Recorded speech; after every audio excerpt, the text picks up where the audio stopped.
Fable 5 shunchalik kuchliki, uni to'xtata oladigan yagona narsa AQSh hukumati. Va 3 kundan keyin u bulutli ilovadan butunlay olib tashlanadi va faqat API orqali ishlatiladi. Shuning uchun bu videoda biz hozir bajarishingiz kerak bo'lgan 5 ta foydalanish usulini ko'rib chiqamiz.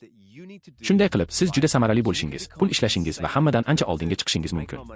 Agar bilmasangiz, men Jek Robertsman. So'nggi texnologiya startapimni juda ko'p mijozlar bilan qurib sotganman. Hozir esa o'zimning AI startaplarimni quryapman va ishlaydigan narsalarni baham ko'raman.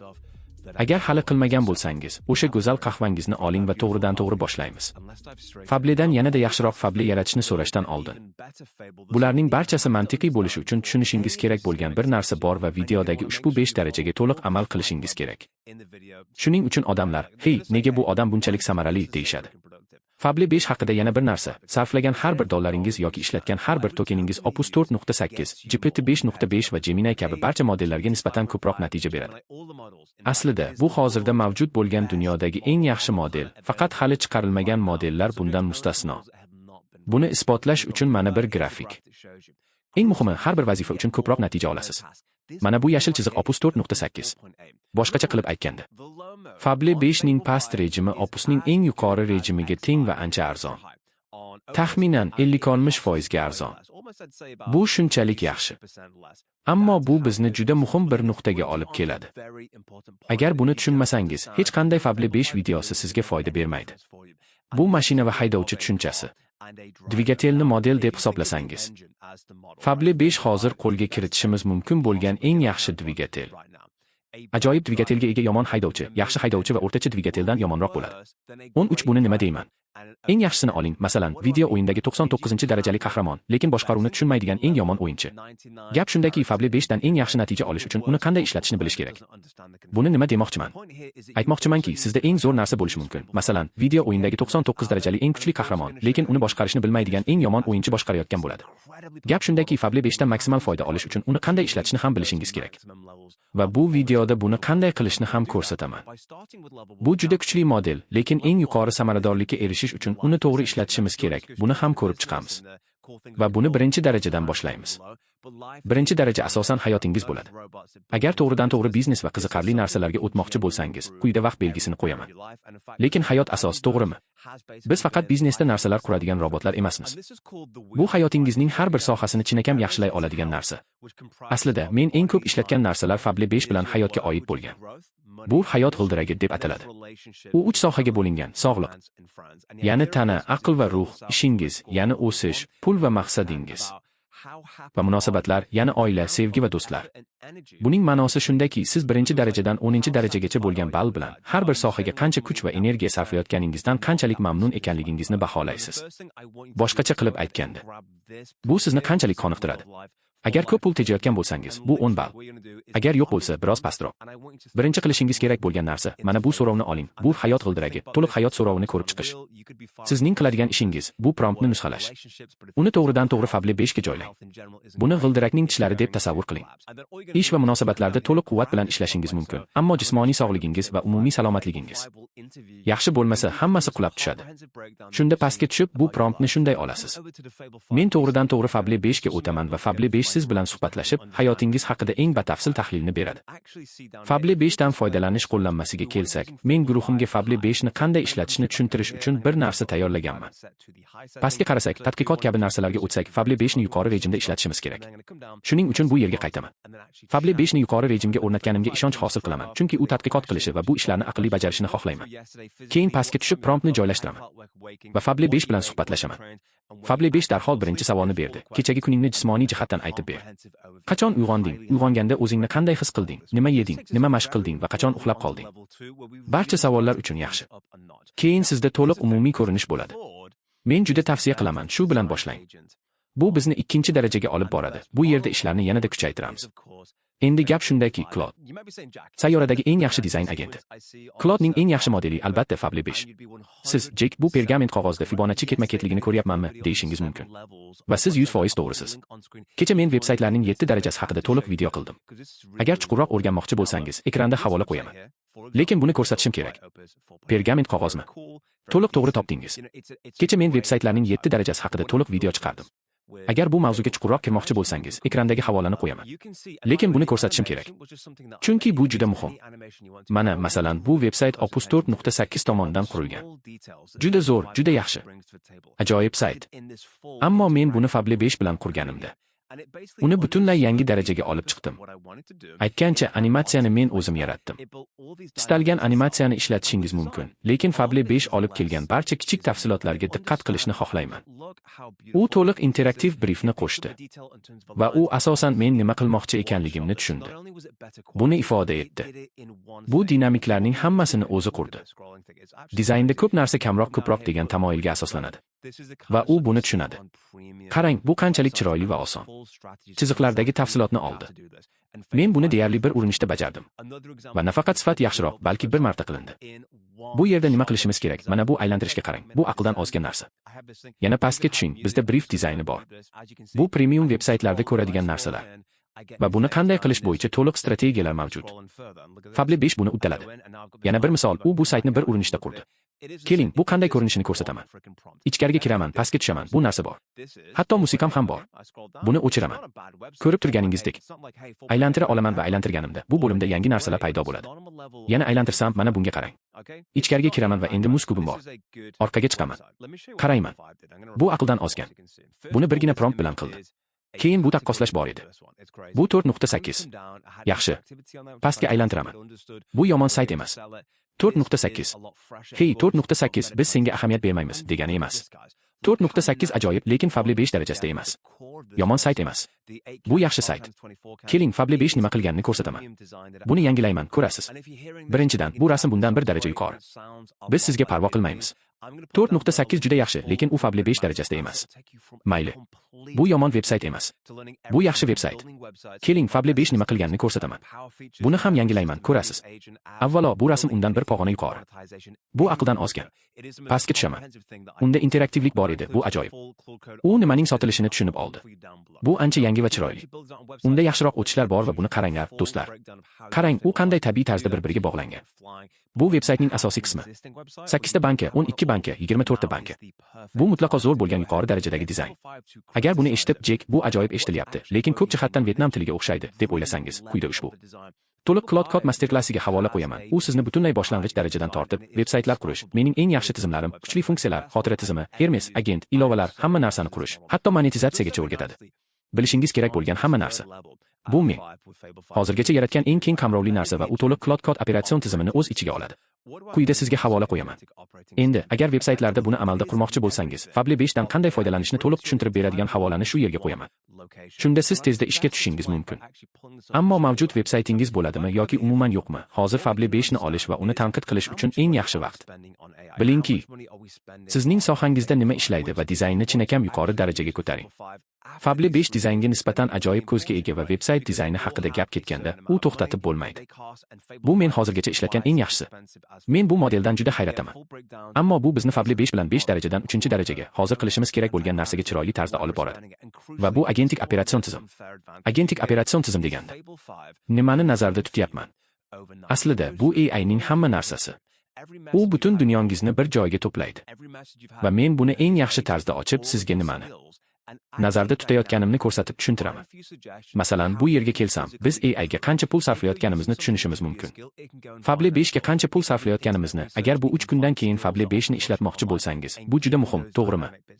Chunki ularning har biri ma'lum miqdorda pul talab qiladi va Fable 5 4.8 dan 2 baravar qimmat. Biz har bir model, kod-kodi, Todeh, antigravity, qayerda sarflayotgan bo'lsak, to'liq tahlilni olishimiz mumkin. Va eng muhimi, bu siz olishingiz mumkin bo'lgan adolatsiz. Afzalliklardan biri, Fable 5 siz uchun tun bo'yi orzu qilishi mumkin. U sizning butun tarixingizni, Claude bilan bo'lgan har bir xabaringizni, Hermes agent bilan bo'lgan har bir xabaringizni, barcha mahoratlaringizni ko'rib chiqadi va qanday qilib jismonan yaxshilanish bo'yicha bir nechta takliflarni dinamik ravishda topadi. Agar mahorat bo'lishi kerak bo'lgan narsani ishlatsangiz, u borib o'sha mahoratni topishi mumkin. U internet tadqiqotini o'tkazishi, onlayn muvaffaqiyatli mahoratlarni topishi va sizga o'sha dinamik fikr mulohazalarini berishi mumkin. U sizga manbalarni ko'rsatadi. Siz maqsadlarni boshqarishingiz, Obsidian bilan bog'langan xotirani ko'rib chiqishingiz, ma'lumotlarni yaxshiroq tushunishingiz mumkin. Hatto hamma narsani ulashingiz mumkin. Va men uchun bu yaxshidan ajoyibga o'tish joyi. Har qanday AI shaxsiy yordamchisi, Hermes, OpenAIdan foydalanayotgan bo'lsak ham, bularning hammasini bir joyda to'plashimiz mumkin. Shuning uchun buni Hermes bilan qila olamiz. Agar Fably 5 bilan to'liq suhbatlar o'tkazmoqchi bo'lsak, xohlagan narsani qila olamiz. Biz ekspertlar vazirligini qurishimiz, turli modellarga ega bo'lishimiz va ularni boshqarishimiz mumkin. Shunday qilib, tepada Fably 5 bo'lishi mumkin va bizda bu turli xil kichik agentlar bo'lishi mumkin. Qiladigan millionlab narsalar bor. Eng muhim narsa shundaki, biz qilayotgan hamma narsani, barcha mahoratlarimizni, yangi mahoratlar yaratishni va barcha pullarimizni boshqaradigan bitta joyga egamiz. Hech qachon. Sizga bu tushunchalarni keltiradigan bitta asboblar panelini yaratish bunchalik oson bo'lmagan. Shunday qilib, Fably 5 o'z agentik operatsion tizimingizni qurishni yanada qulay qiladi. Va siz buni hatto yaxshilashingiz mumkin. Men uni fonda ishlataman. Har kuni o'z guruhim uchun uning ustida ishlayman. Bu aqldan ozdiruvchi. Va men Fably 5 ni doimiy ravishda uni yaxshilash va takomillashtirish yo'llarini topish uchun ishlataman. Siz hayotingiz uchun bu agentik operatsion tizimlarni qanday qurish haqida o'ylashingiz kerak. Va bu bizni 4-darajaga chiroyli tarzda olib boradi. 4-daraja aslida bu ehtimol eng zerikarli, ammo aslida o'ylashingiz mumkin bo'lgan eng muhim tizimlardan biri. Mana gap shundaki, biz olishimiz mumkin. Fably 5 va buni hozirdayoq qilishimiz kerak. Boshqa modellar bilan yaqinda qurgan hamma narsangni ko'zdan kechirib, unga ikkinchi bir ko'z bilan qarash. Uni zaif tomonlari va jismoniy jihatdan qanday yaxshilash mumkinligi uchun baholash. Va men aslida shunchaki bu yaxshiroq ishladi deyishni xohlamadim. Men buni sinab ko'rdim. Unga bir misol tizim, bir misol GitHub repozitoriyasini berdim. Va dedim, mana Opus 4.8, sen buni ko'zdan kechir va tekshir. Xuddi shu ko'rsatmani Fably 5 ga ham berdim. Keyin alohida bir modelga uni tahlil qilib, menga fikr berishni topshirdim. Qaysi model qaysi ekanini bilmasdim. Aslida qaysi biri yaxshiroq ekanini baholash uchun. Mana natijalar. Shunday qilib, bizda model va model bor. Qaysi biri qaysi? Hozir aytaman. Opus 4.8 edi, besa. Fably 5. Opus 4.8 80% oldi. Yomon emas. Fably 5 90% oldi. Va men nima qildim? Ularning hammasini ko'zdan kechirdim. Xo'sh, aslida bu ikkalasini kesib o'tdik. Bizda Claude, Todef va Gemini bor edi. Ular buni qilishdi. Va men ularni ustuvorlik, qamrov va chuqurlik, amaliylik bo'yicha baholadim. Jami bir ovozdan Fably 5 12 ball farq bilan g'alaba qozondi. Hech qanday boshqa tartibda kattaroq reyting yo'q. Va farq 3 ta, barmoqlarimni ko'rsataman, 3 xil model bo'ylab deyarli o'zgarmaydi. Bu baho qanchalik mutlaq mustahkam va adolatli bo'lsa, men hatto chizib tashlayapman. Bu meni qanchalik hayajonga solganini ko'rasiz. Lekin asosiy xulosa, hech qanday bezaksiz yakuniy o'qish, yaxshiroq ko'rinish, chunki u yuqori ta'sirli. Muammolarni topadi, ularni yaxshiroq tartibga soladi va ildiz sabablarini chuqurroq tashxis qiladi. Buni 3 ta mustaqil model tasdiqladi. Lekin Fably 5 bilan bog'liq bitta juda katta ogohlantirishni aytish ham adolatli bo'lmaydi. Va bu biroz achinarli. Gap shundaki, ular Fably 5 atrofiga juda ko'p himoya to'siqlari qo'yishgan. U go'yo chaqaloqni bir chaqirim pufakchali o'ramga o'rashdan ham ko'ra ko'proq himoyalangan. Agar u prompt injection yoki AQSh hukumatiga kirish uchun ishlatilishi mumkin bo'lgan biron narsa so'zini hidlasa, uni darhol Opus 4.8 darajasiga tushiradi. U shunchalik AQSh hukumati uchun uzoqdan xavfli bo'lishi mumkin bo'lgan har qanday narsa uni darhol bir model pastga tushiradi. Ular bu modelni shunchalik kuchli deb o'ylashadi. Shuning uchun xavfsizlik tahdid tahlilini boshlaganingizda, ular uni pasaytirishiga hayron bo'lmang. Menimcha, bu eng bezovta qiladigan narsa vaziyatning bunday bo'lishi. Lekin shuni aytmoqchiman, bu zaif tomonlardan biri. U juda kuchli. Lekin ajoyib tomoni shundaki, u pasaytirilishidan oldin siz juda ko'p tahlil olasiz. Shuning uchun natijani baribir olishingiz mumkin. Bu kichik bir hiyla. U o'zini to'xtatib qo'yadi. Men nima qilaman, do'stlar, shunchaki uni qayta ishga tushiring. Va keyin uni olib yangi oyna oching va Fably 5 bilan davom eting. Keyin 5-chi juda muhim narsa va men sizga bu narsalarni aytaman, lekin chin dildan qilaman. Bu mening fikrimcha eng katta va eng yaxshisi. 5-daraja va agar uni uddalasangiz, yaxshi. Gap to'siqni topish haqida. Biz cheklovlar nazariyasidan foydalanamiz. G'oya shuki, biz o'z biznesimizda, ishimizda eng katta cheklovchi omil nima ekanini o'ylaymiz. Agar biz uni tuzatsak, bu holda u toraytiradi. Agar biz buni tuzatsak, qolgan hamma narsa yaxshi bo'ladigan bitta narsa nima? Klassik misol, siz va men Lamborghini ishlab chiqarish zavodini boshqaramiz. Biz 100 ta kuzov yasay olamiz. 500 ta bo'yoq ishlay olamiz, lekin haftasiga faqat bitta dvigatel ishlab chiqara olamiz. Qanchalik yaxshi bo'lishimiz yoki qolgan hamma narsa muhim emas. Agar haftasiga faqat bitta dvigatel ishlab chiqara olsak, biz cheklanganmiz. Ko'ryapsizmi, do'stlar, hatto mening agentlarim fonda yangi dizaynlarni chiqarishyapti. Bu yerda g'oya shuki, biz Fably 5 bilan eng katta cheklovni aniqladik va unga shu orqali ishlash va harakat strategiyasini qurish uchun ko'rsatma berdik. Agar bu bilan qayerdan boshlashni bilmasangiz, men qo'yishim mumkin. Quyida ushbu havola yana cheklovlar nazariyasi haqida. Business Review Fable 5 ni sizning shaxsiy biznes maslahatchingizga aylantiradi va u sizni butun bu jarayondan o'tkazadi. E'tibor, yetakchilar, konversiya, yetkazib berish, mijozlarni ushlab qolish, pul oqimi, soatlar va yana ko'p narsalar. Bu juda keng qamrovli. Menda shuningdek, prompt nima uchun aynan shunday tuzilganligi haqida ro'yxat bor. Buni to'g'ridan-to'g'ri ko'chirib oling, Fable 5 ga joylang va sexini tomosha qiling. Ammo bu 5 narsani boshlashdan oldin bitta narsani qilishingiz kerak. Va men bu videoni tark etishingizdan oldin buni tushunib olishingizni juda xohlayman. Bu esa Fable 5 ni kelgusida qanday ishlatish kerakligi haqida. Xo'sh, buni aytganda nimani nazarda tutyapman? Bu yerda g'oya shundaki siz Fable 5 ni Opus 4.8 dan ustun qo'yib ishlatishingiz kerak. Buni tom ma'noda qilasiz va buni past rejimda qilishni xohlaysiz. Misol uchun, bu yerga qaytib kelsam, Fable 5 past rejimda yuqori rejimdan kuchliroq ekanligini ko'rasiz. Va asosan juda yuqori rejimga teng, ammo ancha arzon. Shuning uchun men tadqiqot o'tkazib, bundan juda ko'p foydalanganimdan so'ng Fable 5 ni aynan shu tarzda ishlatishingizni tavsiya qilaman. API orqali esa u 3 kundan keyin yo'qolgach, shunday ishlataman. Yodingizda bo'lsin, 3 kundan keyin siz hali ham Fable 5 ga kira olasiz, ammo bu API orqali bo'ladi. Shuning uchun siz 4.8 uchun $1 o'rniga $2 to'lashingiz kerak bo'ladi. Buni tushunishingiz juda muhim. Endi siz uchun 5 ta tezkor hiyla, maylimi? Hamma narsani past rejimda ishga tushiring. Bu siz qilishingiz kerak bo'lgan birinchi narsa. Hamma narsani Fable 5 past rejimida ishga tushiring, maylimi? Chunki u qaytib kelguniga qadar Opus 4.8 yuqori rejimini mag'lub etadi. Ajoyib. Ikkinchidan, siz katta ko'rib chiqishlar uchun raqiblarni belgilashingiz kerak. Agar siz kod bilan bog'liq ishlarni qilsangiz yoki veb-saytlar yaratsangiz, undan eng yaxshi ChatGPT modeli bilan raqobatbardosh tarzda tekshirishni so'rang. Buni ChatGPT obunangiz bilan $20 evaziga qilishingiz mumkin. Bu aqldan ozdiruvchi.